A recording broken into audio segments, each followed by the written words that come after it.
Sejam muito bem-vindos a um Boletim Coppola de especulação e conjectura. A dúvida que me intriga é muito simples. O Lula é ou não é um ladrão? Eu gostaria muito de saber a sua opinião, portanto eu peço que você visite o canal Caio Coppola no YouTube e o meu Instagram, que é @Boletim Coppola. Por favor, deixe seu comentário, marque seus amigos e compartilhe esse conteúdo nas redes e nos grupos de WhatsApp e Telegram, para que mais pessoas também possam contribuir com essa discussão tão importante para a nossa democracia. Afinal de contas, em algumas semanas, o Brasil vai às urnas eleger seu próximo presidente da República. E todos concordamos que a última coisa que esse país precisa é ter no comando da nação um líder corrupto. Então, vamos aos fatos.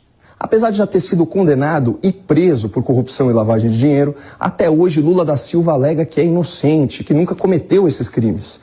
Muito convencido das suas próprias qualidades, o petista fez a seguinte afirmação em 2016. Tem uma coisa que eu me orgulho nesse país, e não bate a cabeça para ninguém, é que não tem nesse país uma viva alma mais honesta do que eu. Nem dentro da Polícia Federal, nem dentro do Ministério Público, nem dentro da Igreja Católica, nem dentro da Igreja Evangélica, nem dentro do sindicato, nem no meio de vocês.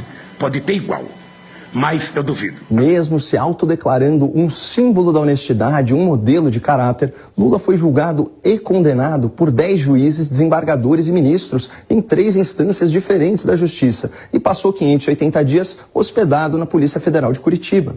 Mas então, em 2019, para a surpresa e espanto de muita gente, o STF, cuja maioria dos integrantes foi indicada pelo PT, decidiu que criminosos poderiam aguardar o andamento dos seus processos em liberdade. Ato contínuo, Lula foi solto.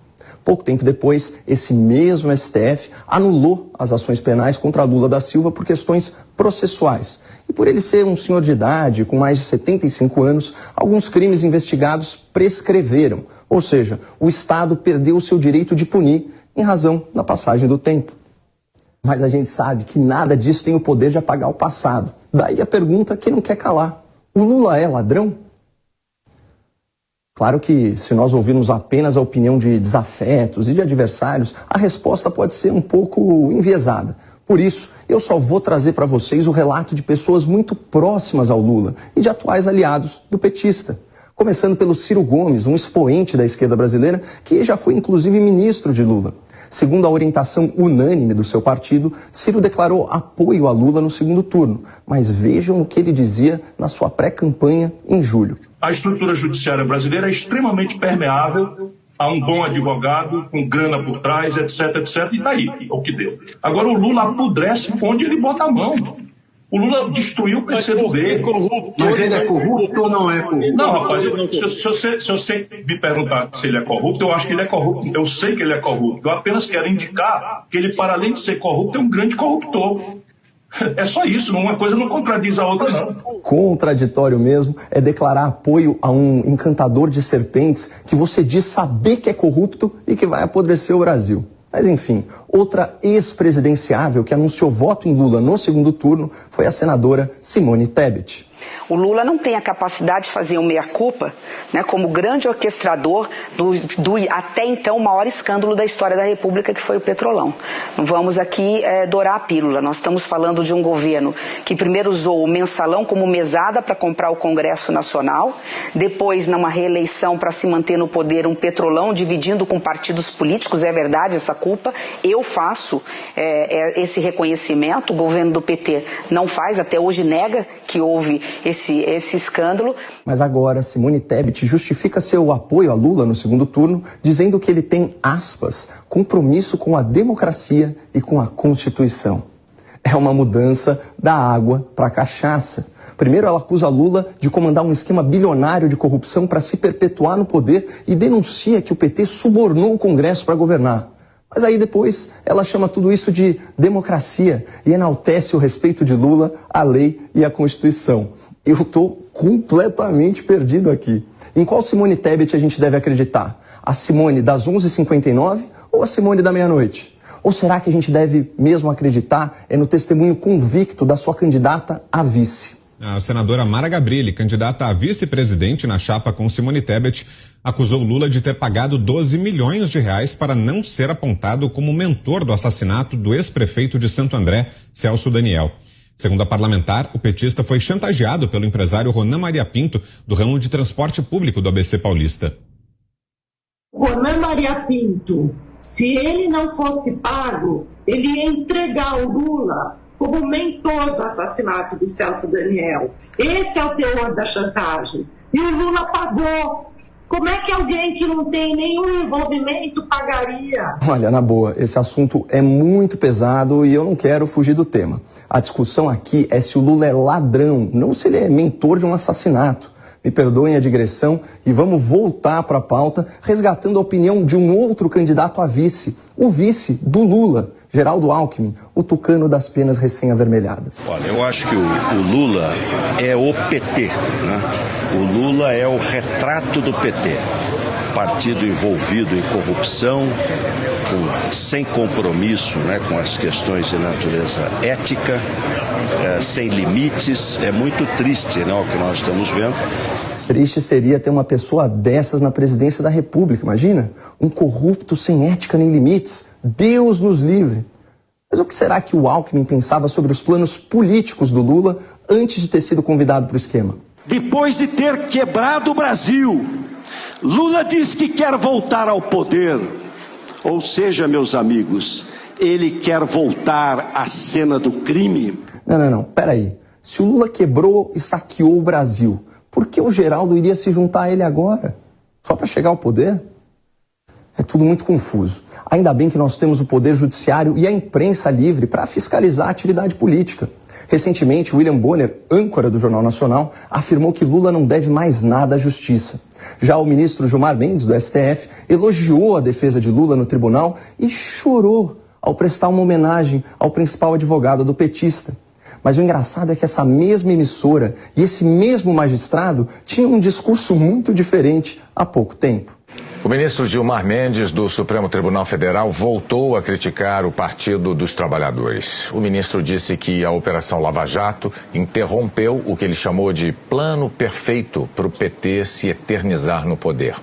Gilmar Mendes disse que, do dinheiro desviado da Petrobras, o PT recebeu cerca de 2 bilhões de reais. Segundo o ministro, suficientes para financiar eleições até 2038. Por isso que se defende com tanta força as estatais. Não é por conta de dizer que as estatais pertencem ao povo brasileiro, porque pertencem a eles. Eles tinham se tornado donos da Petrobras. Esse era o método de governança. Infelizmente, para eles, e felizmente para o Brasil, deu errado. Isso revelou, e nós estamos nesse caos por conta desse método de governança corrupta. Nós temos hoje, como método de governança, um modelo cleptocrata. A palavra cleptocracia tem origem grega e quer dizer Estado governado por ladrões. Calma um pouquinho. Se o Brasil era governado por ladrões quando o Lula estava na presidência, isso não faz do próprio Lula um ladrão?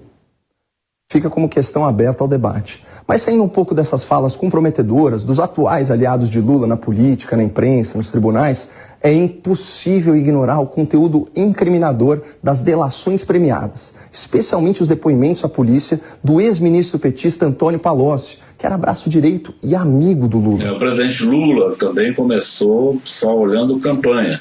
Já no fim do seu primeiro mandato, muita coisa pessoal ele tinha pedido para ele, em termos de dinheiro que eu pessoalmente levei e entreguei para ele. No fim do seu segundo mandato, aí ele preparou sua aposentadoria.